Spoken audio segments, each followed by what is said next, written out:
ఏంటండి అందరూ చందు ఇలా చందు ఇంటర్వ్యూ అంటే చందు నా అమ్మో ఆయన ఊర మాస్ అసలు ఎలా ఇంటర్వ్యూ చేస్తావో చాలా జాగ్రత్త అంటున్నారు ఏంటండి? ఎందుకండి అలా అంటున్నారు? అదే కదా నాకు అదే అర్థం కాలేదు. నాతో మీరు మాట్లాడారు కదా, సాఫ్ట్గా ఉన్నానా రఫ్గా ఉన్నానా? లేదండి మీరు చాలా స్వీట్గా సాఫ్ట్గా ఏదో మాట్లాడారు. అప్పుడు కాలేజ్ రోజుల్లో కొన్ని ర్యాగింగ్లు అవన్నీ కొంచెం అక్కడ ఆ పేరు వచ్చింది కాబట్టి అలా అనుకుని భయపడుతూ ఉంటారు, అంతే తప్పితే ఏం లేదండి. ర్యాగింగ్లు కొంచెం ఆ పేరు పాజ్కి మీరు ఫీల్ చేసుకోండి చాలా. ఓకే. సో ఇప్పుడు అలాంటివి ఏంది, అప్పుడు కాలేజ్ డేస్ కాబట్టి అలాంటివి అంత తప్పితే ఇంకేం లేదు. సో శ్రావణ సమీరాలు కదండి మీ ఫస్ట్ సీరియల్? ఎస్, నా కెరియర్ స్టార్ట్ అయింది శ్రావణ సమీరాలు.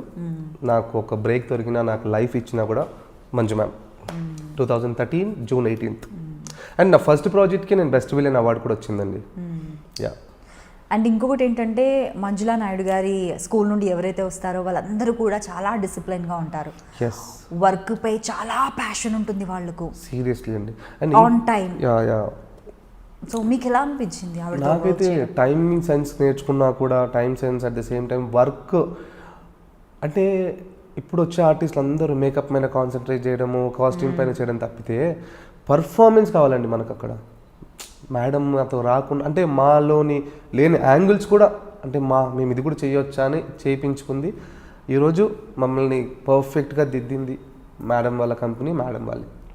So till date I can say every artist from that school అందరూ బిజీ అండి. ఒక్కొక్కరు 2 ప్రాజెక్ట్స్ 3 ప్రాజెక్ట్స్ కూడా చేస్తున్నారు. So we can say thanks to Manju ma'am, Srikanth productions. శ్రీకాంత్ ప్రొడక్షన్లో ఎన్ని సీరియల్స్ చేశారు మీరు? నేను శ్రావణ సమీరాలు చేశాను అండ్ కెరటాలో ఒక ప్రాజెక్ట్ చేశాను. 2 ప్రాజెక్ట్స్ చేశాను. 2 ప్రాజెక్ట్స్ కూడా మంచి character, full length character, important role. అంటే నన్ను ఇప్పటికీ 2013 నా కెరియర్ ఎంట్రీ అయిందండి. Till date I can say 16-17 serials చేశాను. బట్ నా రికగ్నైజేషన్ శ్రావణ సమీరాలు అండి ఇప్పటికీ. దెన్ ఈ గ్యాప్లో కొంచెం వేరే సీరియల్స్లో ఫేమ్ వచ్చింది. But I can say Shravana Sameeralu is best serial. So జనరల్గా అయితే ఏదైనా సీరియల్ చూసి ఆ సీరియల్లో క్యారెక్టర్ నేమ్తో జనాలు పిలుస్తూ ఉంటారు, లేదంటే వాళ్ళ ఓన్ పేరుతో పిలుస్తూ ఉంటారు. కానీ మంజులా నాయుడు గారి విషయానికి వచ్చేసరికి ఏ సీరియల్ పేరు చెప్పినా ఆవిడ చేసిన సీరియల్స్ ఆవిడని కూడా గుర్తుపడతారు. అంటే మేబీ ఆవిడ పక్కన ఉంటే ఎవరైనా గుర్తుపట్టరేమో, చూడలేదు కాబట్టి. బట్ కాకపోతే పేరు మాత్రం గుర్తుంటుంది. ఈ పాయింట్ మీరు మంచి పాయింట్ రేస్ చేశారండి. ఫ్రాంక్గా చెప్పాలంటే నేను మంజులా నాయుడు గారి ప్రాజెక్ట్లో కాల్ పెట్టడానికి ఐ కెన్ సే లైక్ ఒక సంవత్సరం ఆడిషన్స్కి వెళ్ళి రిజెక్ట్ అయిపోయాను. అండ్ జస్ట్ నాకు ఒక మంజులా నాయుడు గారు మేడం అనేది తెలుసు తప్పితే, నాకు ఫస్ట్ డే శ్రావణ సమీరాలు షూటింగ్కి వెళ్ళినప్పుడు డైరెక్టర్ వస్తారని తెలుసు, కానీ మంజు మ్యామ్ వస్తున్నప్పుడు కూర్చొని ఉన్నానండి. That was my very bad experience. అంటే నేను ఎంత కష్టపడి కంపెనీలో కాల్ పెట్టాలనుకున్నానో ఫస్ట్ ఇంప్రెషన్ రాంగ్ అయిపోయింది నాది. నాకు తెలియదు ఫ్రాంక్గా చెప్పాలంటే మంజు మ్యామ్ ఇలా ఉంటుంది అని తెలియదు. జస్ట్ పేరు. తర్వాత రియలైజ్ అయ్యాను. అంటే భయం వేస్తుంది మళ్ళీ, అయ్యో తీసేస్తారా లేకుంటే లైఫ్ ఏంటో భయం వేస్తూ ఉంది.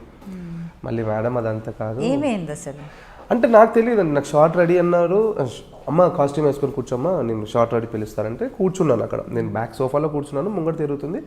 అంటే చూడ్డానికి ఇప్పుడు మన లేడీస్, ఇప్పుడు మన ఫీమేల్ ఆర్టిస్ట్ ఉంటే వాళ్ళ మదర్స్ వస్తూ ఉంటారు కదా, అలానేమో ఒక ఆర్టిస్ట్ వాళ్ళ మదర్ అనుకొని కమ్ముని కూర్చున్నాను నేను. తర్వాత తెలియదు అందరూ విష్ చేస్తుంటే మేడం అంటే ఇంకా నేను మేడం నన్ను ఒక 2 seconds చూసినా కూడా నేను కూర్చొనే ఉన్నాను. అంటే it was very bad experience, భయం వేసింది. తర్వాత మేడం సారీ మేడం డైరెక్ట్గా చెప్పలేదు. అండ్ టిల్ డేట్ ఇప్పటికి మేడం ఎదురుగా ఒక 10 steps దూరంలోనే ఉంటారండి అందరూ. I can say respect. అలాంటిది బ్యాడ్ ఎక్స్పీరియన్స్ అయ్యింది. బట్ మళ్ళీ నేను సరిదిద్దుకొని అమ్మ సారీ నాకు తెలియదమ్మా సీరియస్గా అని చెప్పి దెన్ పర్ఫార్మెన్స్తో అలా సక్సెస్ అయ్యాను. మెయిన్ ఏం నేర్చుకున్నారండి Srikanth? Discipline, time sense, acting అండి. I can say acting.